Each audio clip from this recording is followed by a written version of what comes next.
அனைவருக்கும் வணக்கம். இதுதான் உங்களின் தினசரி சமையல். நம்ம இன்னைக்கு என்ன பார்க்க போறோம்னா வீப்புடு கிரீம் தாங்க. இது குழந்தைங்களுக்கு ரொம்ப ரொம்ப பிடிச்ச கிரீம். இது செய்கிறது ரொம்ப கஷ்டம், இது ரொம்ப காஸ்ட்லின்னு நினச்சிட்டு இருந்தீங்க. இல்லவே இல்லை. இன்னைக்கு நம்ம அரிசி மாவு, ஜீனி, பால் இதை வச்சு ரொம்ப ஈஸியாக செய்ய போகிறோம்.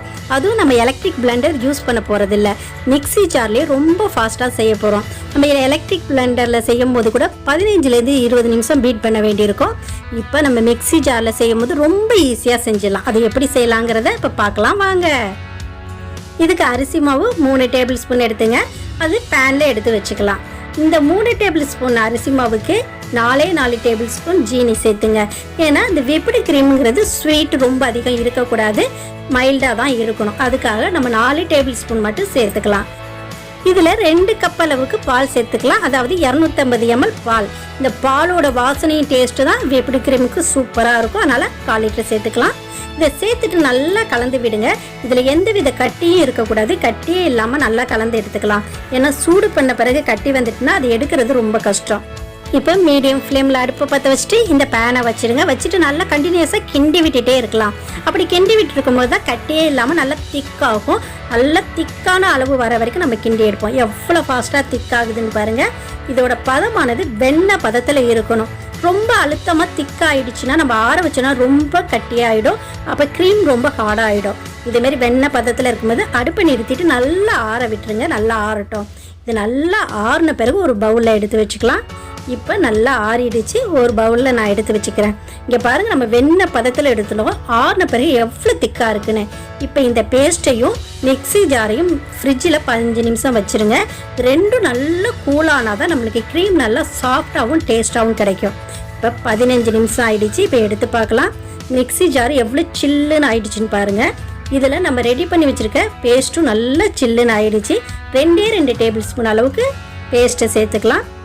2 டேபிள் ஸ்பூன் பேஸ்ட்டை சேர்த்த பிறகு நம்ம சாஃப்டான வெண்ணெய் எடுத்துக்கலாம். இந்த வெண்ணெய் இந்தமாரி சாஃப்டாக இருக்கணும். உப்பு இல்லாத வெண்ணெயாக பார்த்து வாங்கிங்க.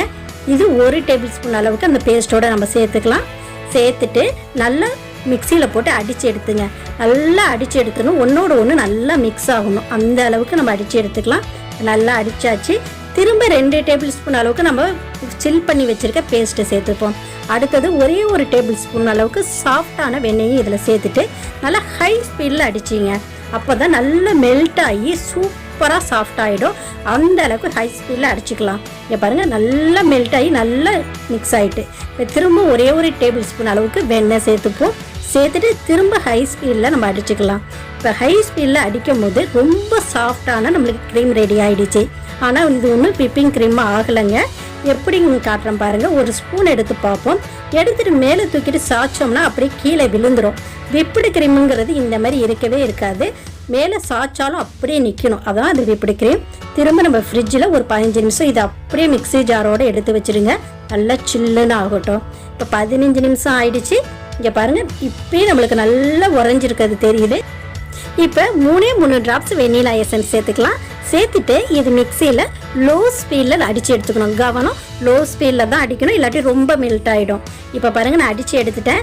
இந்த மிக்சி ஜாரை கவுத்தா கூட நம்மளுக்கு இப்போ விழவே இல்லை பாருங்கள். முன்னாடி 1 ஸ்பூன் எடுத்து கவுக்கும் போதே நம்மளுக்கு விழுந்துச்சு. இப்போ சரியான பதத்தில் நம்ம க்ரீம் இருக்குது. இந்த ஸ்பூனை எடுத்து கவிழ்த்தாலும் நம்மளுக்கு விழவே இல்லை. நல்லா சூப்பரான விப்புடு க்ரீம் ரெடி ஆகிடுச்சு. இப்போ நம்ம பைப்பிங் கோனில் இதை ஃபில் பண்ணிக்கலாம். எல்லாத்தையும் ஃபில் பண்ணிவிட்டு நம்மளுக்கு என்ன டிசைன் வேணுமோ அந்த அளவுக்கு நம்ம டிசைன் பண்ணிக்கலாம். ரொம்ப ஈஸியாக நம்ம பண்ணிட்டோங்க. அரிசி மாவு, ஜீனி, வெண்ணெய், அவ்வளோதாங்க. நம்ம எலக்ட்ரிக் பிளெண்டரும் யூஸ் பண்ணலை, மிக்சி ஜாரில் தான் ரொம்ப ஈஸியாக பண்ணிட்டோம். இங்கே பாருங்கள், அதை செய்யும் போதே அந்த க்ரீம் எவ்வளோ சாஃப்டாக இறங்குதுங்கிறது நமக்கு தெரியுது. நம்மளுக்கு தேவையான ஷேப்லேயும் கிடைக்கிது. நல்லா ரோல் பண்ணிவிட்டு இழுத்து விடும் போது அந்த மொனை பாருங்கள் ஷார்ப்பாகவே நிற்கிது. அப்படி தாங்க நிற்கணும் நம்மளுடைய க்ரீம். சூப்பரான விப்புடு க்ரீம் ரெடி ஆகிடுச்சு. நான் 5 விதமான கேக் அப்லோட் பண்ணியிருக்கேன். அதோட லிங்க்கை நான் டிஸ்கிரிப்ஷனில் கொடுக்குறேன். ஒவ்வொன்றும் ஒவ்வொரு டேஸ்ட்டில் ஒவ்வொரு மாடலில் செஞ்சுருப்போம். அந்த கேக்கு செஞ்சுட்டு அதேமாரி இந்த க்ரீமையும் வச்சு சாப்பிடுங்க. சூப்பராக இருக்கும்.